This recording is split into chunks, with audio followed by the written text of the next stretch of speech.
Bismillahirrahmanirrahim.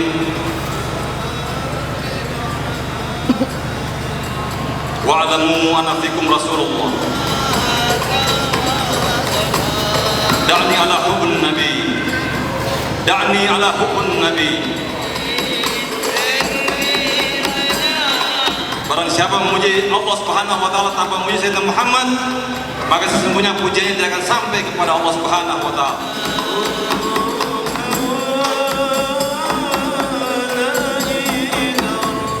Karena Allah cuma sayang kepada istri.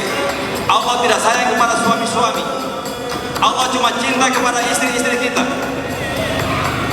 Maka Allah letakkan pabriknya, tempat kerjanya. Allah jadikan istri kita sebagai yang membantu Allah dalam mencipta manusia.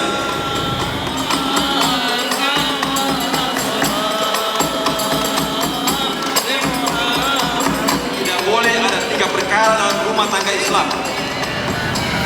Pertama, kata Nabi, tidak boleh ada anjing dalam rumah tangga Islam. Kedua, tidak boleh ada patung dalam rumah tangga Islam. Ketiga, tidak boleh ada lukisan dalam rumah tangga Islam.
Assalamualaikum warahmatullahi wabarakatuh. Alhamdulillah wa syukrillah wa ni'matillah wa la hawla wa la quwata illa billahil aliyyil azim. Asyhadu an la ilaha illallah wahdahu la syarika lah wa asyhadu anna Muhammadan abduhu wa rasuluh. A'udzu billahi minasyaitonir rajim. Bismillahirrahmanirrahim.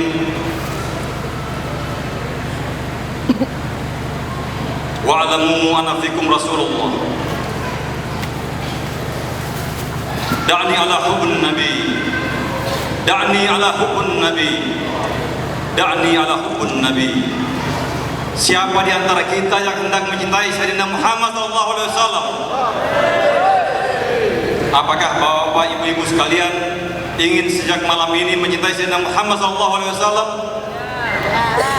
Jika ingin mencintainya dengan benar, maka senantiasa memujinya, memuji Sayyidina Muhammad sampai kepada Allah. Barang siapa memuji Allah Subhanahu wa taala tanpa memuji Sayyidina Muhammad, maka sesungguhnya pujiannya tidak akan sampai kepada Allah Subhanahu wa taala. Sallallahu Muhammad. Sayyidina Muhammad sallallahu alaihi wasallam adalah nama yang mulia.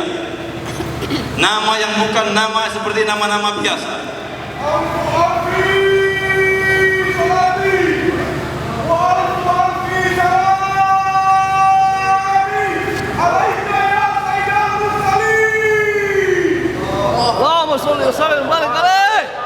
Sayyidina Muhammad sallallahu alaihi wasallam adalah nama yang mulia. Tidak mungkin Allah Subhanahu wa taala meletakkan nama yang tidak kekal di samping nama yang kekal. Itu mustahil. Karena Allah kekal, maka Sayyidina Muhammad juga kekal. Allah adalah kekasihnya Sayyidina Muhammad, Sayyidina Muhammad adalah kekasihnya Allah dan kekasih kami sekalian. Allah tidak mencipta segala sesuatu kecuali Dia pertama mencipta Sayyidina Muhammad SAW yang disebut Nur Muhammad. Muhammad awal bersifat nurani. Sebuah hadis qudsi mengatakan,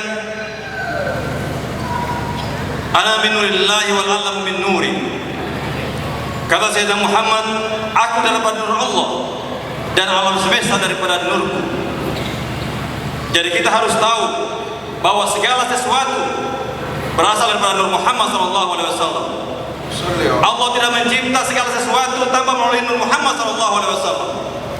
Nur Muhammad adalah sesuatu yang sangat terpuji di hadapan Allah Subhanahu wa taala. Muhammad artinya yang terpuji. Nur Muhammad artinya nur yang terpuji. Nur yang terpuji adalah kepunyaan Allah Subhanahu wa taala. Tadi Muhammad waktu diciptakan awal bernama Muhammad Ahmad Nurani.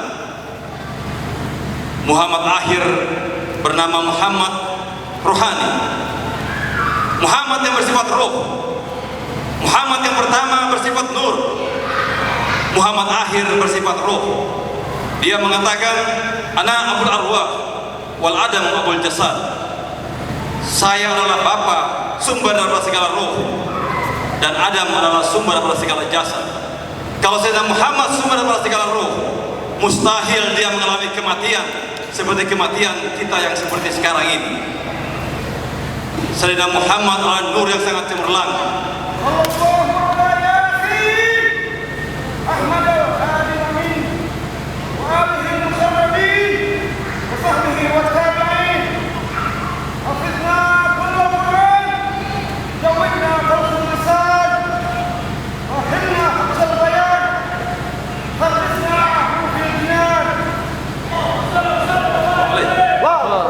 Sallallahu Sayyidina Muhammad.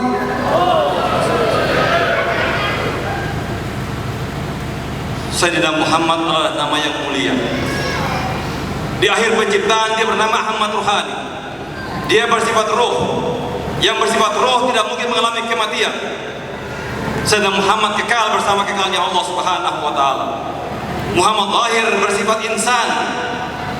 Lahir di Mekah dan bersembunyi di Madinah. Kami beriktikad Sayyidina Muhammad tidak mati. Kami beriktikad Sayyidina Muhammad bersembunyi di Madinah. Para wali-wali Allah saja tidak mati. Ala inna awliya Allah la khawfun 'alaihim wa la hum yahzanun. Sesungguhnya wali-wali Allah tidak pernah khawatir dan tidak pernah berduka cita, tidak pernah mati.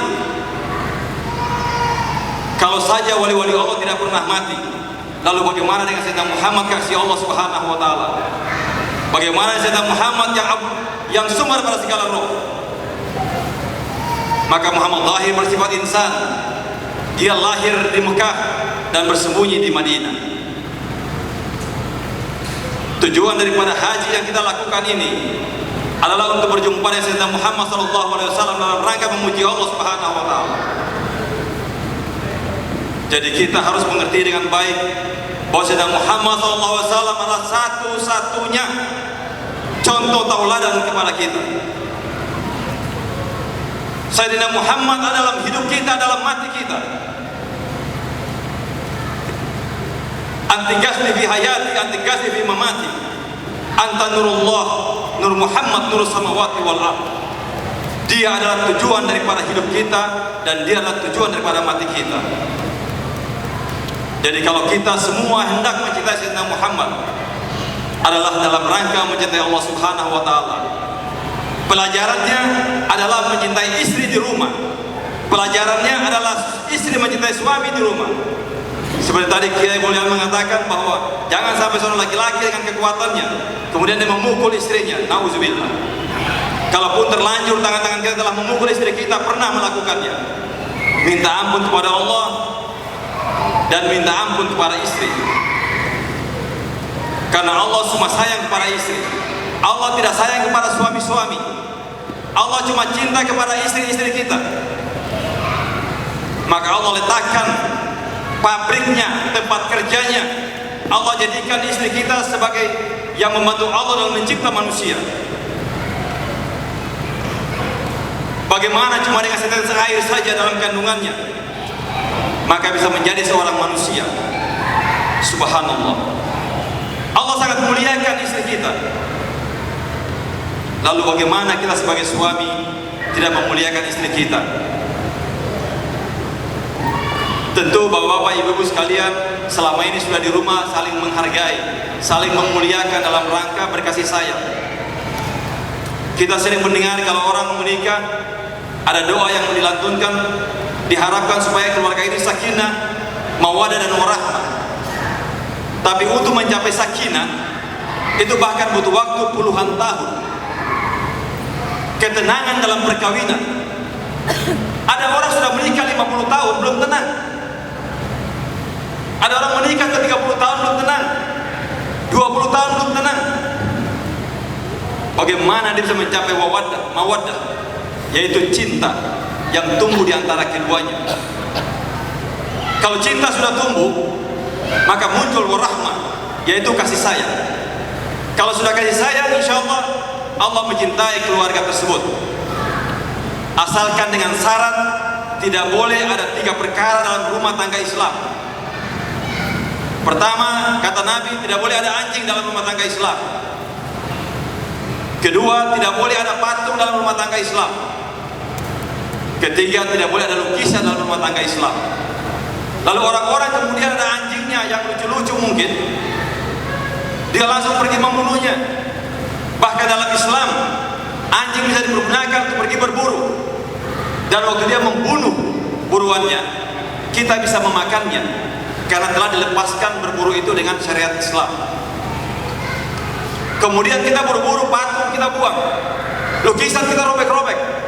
Padahal tidak demikian. Yang disebut anjing itu dalam rumah tangga Islam adalah suami istri yang bertengkar. Hal-hal kecil dia bertengkar. Anjing itu masalah tulang saja dia bertengkar. Jadi kalau istri sering bertengkar dengan suami, itu berarti dia telah mengadakan anjing dalam rumah tangganya. Kalau sudah ada anjing dalam rumah tangga Islam, maka muncul patung. Kalau mereka sudah sering bertengkar, muncul patung. Patung adalah bentuk, tapi tidak ada suara. Istri berjalan ke sana, tidak ada suara. Suami berjalan ke sini, tidak ada suara. Jadi keduanya seperti patung. Setelah itu muncul lukisan. Kalau sudah seperti patung, muncul lukisan.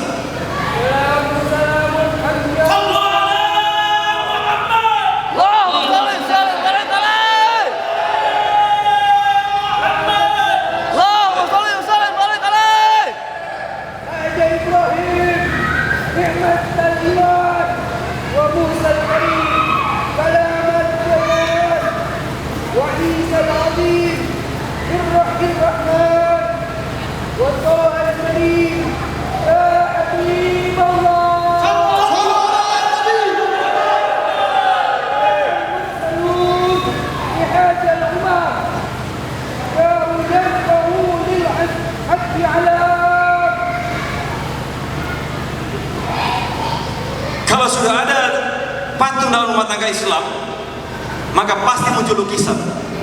Lukisan itu suami istri saling melukiskan kepada orang. Orang tanya kepada istrinya, gimana bu kabar suami di rumah? Oh alhamdulillah baik. Bagaimana hubungannya sekarang anak-anak? Alhamdulillah baik sekali. Dia cuma lukiskan saja. Jadi kalau sudah ada anjing dalam rumah tangga Islam, sudah ada patung dalam rumah tangga Islam, sudah lukisan dalam rumah tangga Islam, maka malaikat rahmat tidak akan masuk dalam rumah tangga tersebut. Nauzubillah. Itu pertanda bahwa keluarga tersebut tidak mencintai Sayyidina Muhammad SAW. Mencintai Sayyidina Muhammad, latihannya adalah mencintai istri, mencintai suami. Muhammad batin bersifat Rabbani. Tadi Muhammad awal bersifat nurani, Muhammad akhir bersifat ruhani, Muhammad zahir bersifat insani, Muhammad batin bersifat Rabbani. Dialah juru bahasa, dialah penyambung lidah kami, maka dia juga bersifat insan dan bersifat Rabbani. Di dalam hadis dikatakan, tadi pada waktu yang bersifat manusia itu dikatakan, Qul innama ana basyarun mithlukum. Katakan, bahwa aku ini manusia seperti kamu. Maka pada waktu dia bersifat rabbani, dalam sebuah hadis qudsi dikatakan, ana araf bila ain, ana Ahmad bila mim. Saya Arab tanpa ain dan saya Ahmad tanpa mim. Mudah-mudahan kita semua senantiasa mencintai Sayyidina Muhammad SAW. Pada waktu di Hadratul Ilahiyah, Sayyidina Adam alaihissalam waktu diciptakan, dia waktu tercipta dan sadar dalam penciptaan itu, dia mendengar perkataan Allah Subhanahu wa taala, "Wahai itulah manusia yang pertama, wahai Adam." Tapi pada waktu Adam melihat ke pintu surga, di sana terlihat nama Sayyidina Muhammad SAW. Sayyidina Adam cemburu. Dia bertanya kepada Allah Subhanahu wa taala, "Ya Allah, katanya engkau mengatakan aku manusia pertama, tapi kenapa ada nama di samping nama engkau?" Wahai Adam, perlu engkau ketahui, nama itu telah ada sejak engkau masih menjadi tanah lempung. Nama itu cahaya itu telah bersinar di Hadratul Ilahiyah. Jangankan engkau diciptakan sekarang, engkau masih menjadi tanah lempung, Nur Muhammad telah bercahaya di Hadratul Ilahiyah. Maka Adam pun mengatakan kepada Allah, "Ya Allah, kalau begitu aku ingin melihatnya." Maka Allah mengatakan, "Kalau begitu engkau tunjukkan jarimu." Maka Adam menunjukkan jarinya. Pada waktu Adam diciptakan, dia itu terduduk pada tahiyat akhir. Maka langsung dia tunjukin tangannya pada posisi di paha sini. Waktu dia menunjukin tangannya itu, maka Allah pindahkan cahaya ke jarinya. Pada waktu cahaya sudah nyala di jarinya, Adam mengatakan, "Asyhadu an la ilaha illallah wa asyhadu anna Muhammad Rasulullah." Itulah makna syahadat tahiyat akhir pada sholat kita. Ini merupakan open test. Kalau kita sudah memasang instalasi listrik semuanya, kita telah sholat dari awal sampai akhir. Pada waktu kita tahiyat akhir, tasawuf akhir, kita bersyahadat, itu kita menguji apakah jari itu sudah bercahaya atau belum. Nur Muhammad SAW sudah berpindah ke jarinya atau belum. Itu menunjukkan bahwa sholat kita sudah terkoneksi secara keseluruhan. Sallu ala Nabi.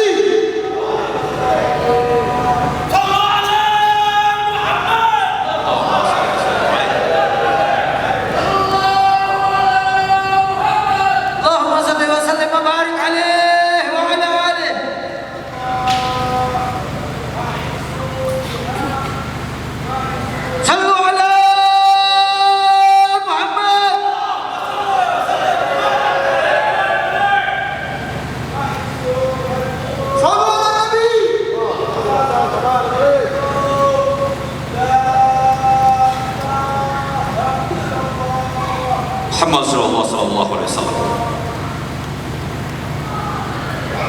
Jadi sungguh Adam sangat kagum pada Sayyidina Muhammad sallallahu alaihi wasallam.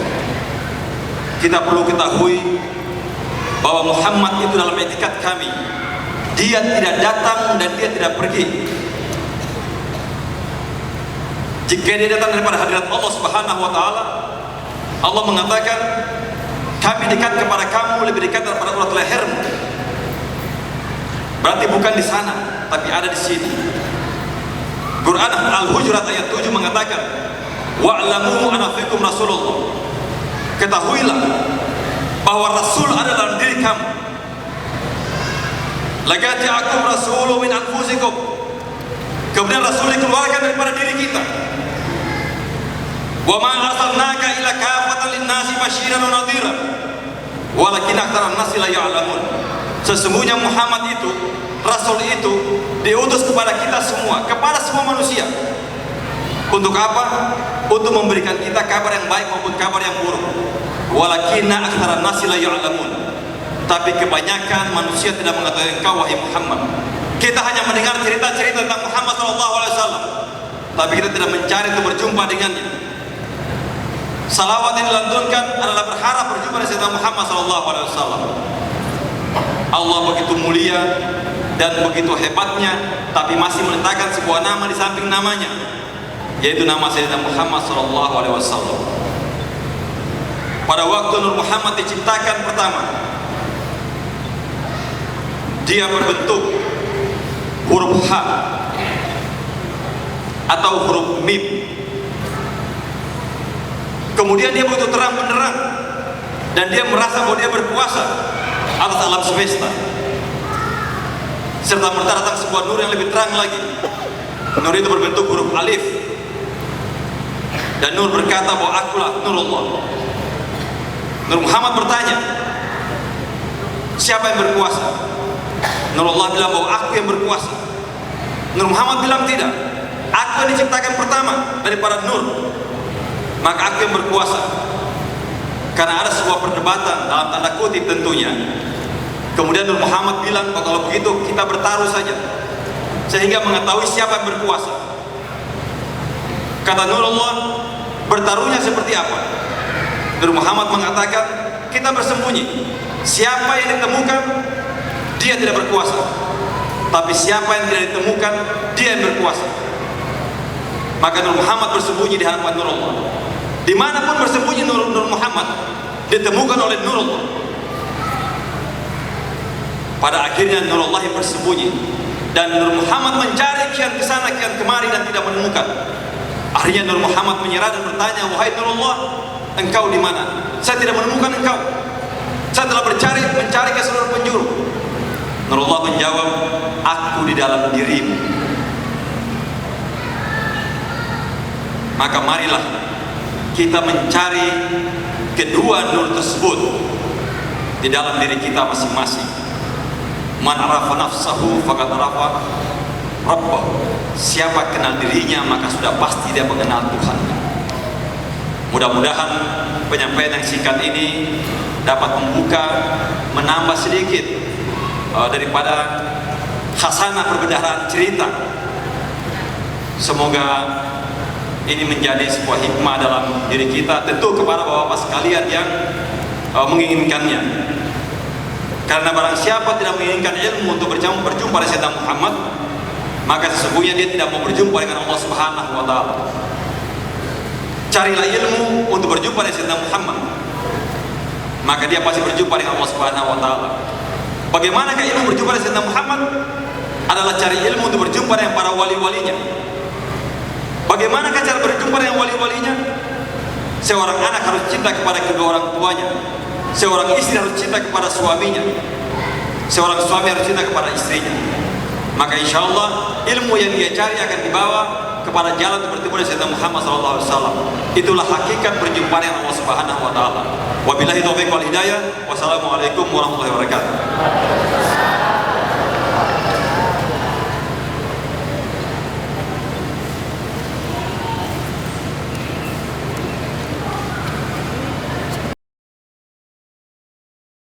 Mari kita mengucapkan la ilaha illallah. Jadi pengikut Buddha dan Yesus sama-sama kita ucapkan la ilaha illallah. Jadi kita tahu bahwa manusia sebelum ciptaan dunia ini semuanya ada alam yang disebut alam arwah dulu. Dan alam arwah di situ ditanyakan, bukankah aku Tuhan muka semua roh? Jawabannya semuanya sama. Bala. Jadi di situ kita ajak kita lupakan perbedaan semua dan kita masuk ke dalam lautan la ilaha illallah.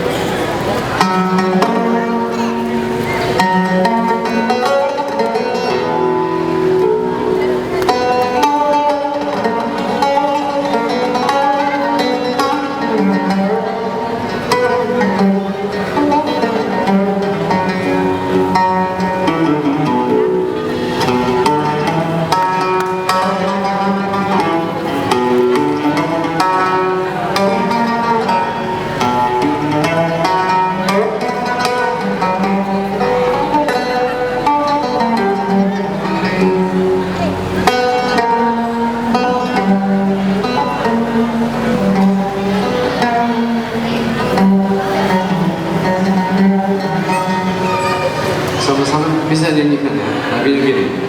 La ilaha illallah, la ilaha illallah.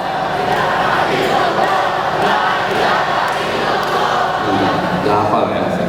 Dah ya.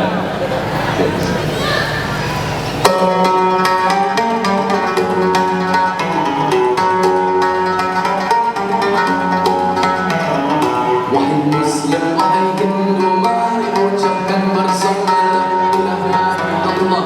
Bersama-sama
ilaha illallah, la ilaha illallah adalah asma Ahmad adalah berlayarlah di atasnya.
Sebelum kita lanjut, syaratnya ada satu, kita harus semangat. Kalau saya masih mau maaf, kalau belum terasa, belum dari sininya. Sekali lagi ya, la ilaha illallah, la ilaha illallah.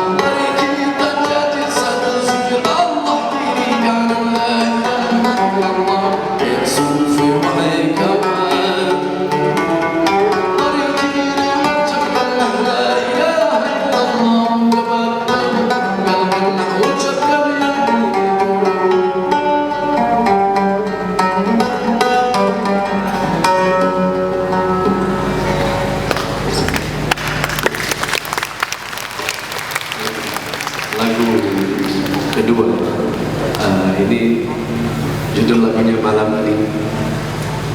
Tapi ada sedikit cerita yang saya biasa sampaikan setiap kali, walaupun saya 2-3 kali sehari, beberapa tahun saya nyanyikan lagunya. Setiap kita nyanyikan selalu cerita lagu. Pernah dengar Laila dan Majnun? Pernah dengar yang namanya Laila dan Majnun?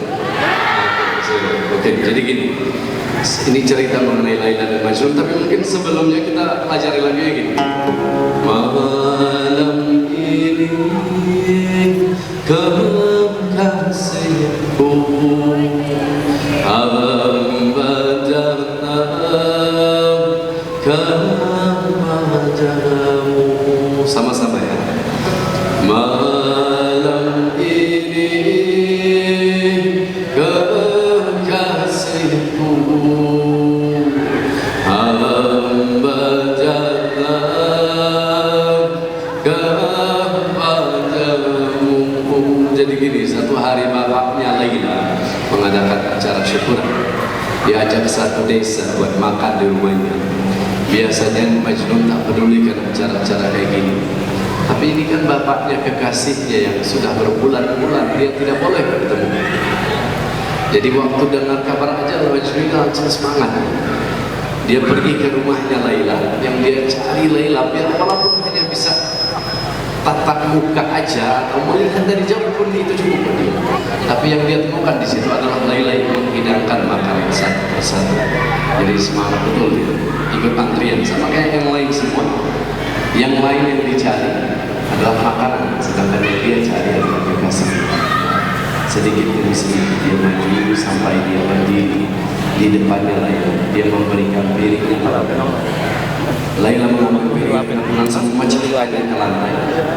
Seluruh keluarga Laila sedang katanya, ini tandanya Laila sudah tidak lagi sayang sama Majnun. Tapi ada setelah melihat Majnunnya masih senyum. Kenapa dia masih senyum habis dipermalukan oleh kekasihnya? Orang itu datang kepada Majnun dan tanyakan, Majnun, kamu habis dipermalukan, muka masih senyum, kenapa sih? Majnun tanya lagi, kapan saya dipermalukan? Katanya waktu Laila pecahkan diriku. Oh, salah paham. Tadi Laila pecahkan diriku, tujuannya cuma satu, biar saya harus ikut antrian lagi, biar ketemunya 2 kali. Itulah, kalau kita sadar segala sesuatu sumbernya daripada yang satu. Yang satu yang kalau kemana pun kita pergi, tak pernah kemana-mana. Ya, itu senantiasa ada mohon maaf yang bentuk apapun yang lainnya datang pergi, satu saat ada, satu saat enggak. Kalau yang satu teman, yang satu itu tak pernah kemana-mana. Kenalilah dan satu persatu lah. Enak deh, hidup jadi enak terus, menikmati sama kekasih.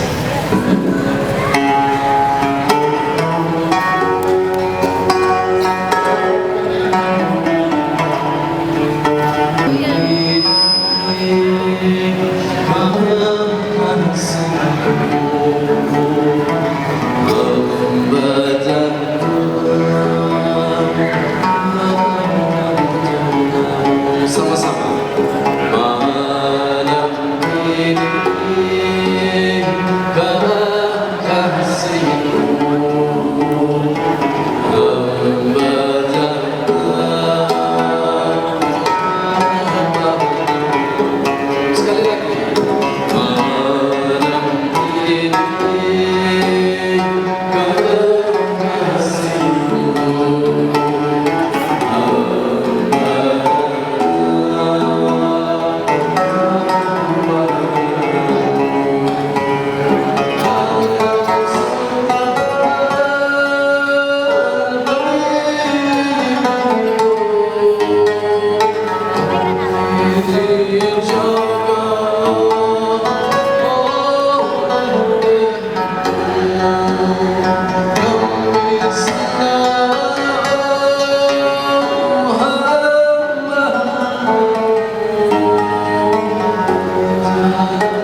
Bisa nggak?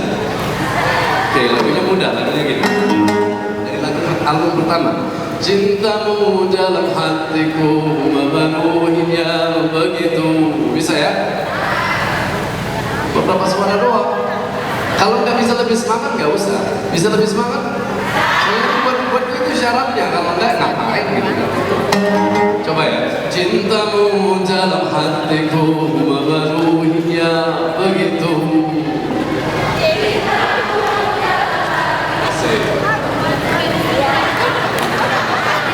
Cintamu dalam hatiku memenuhinya begitu ya.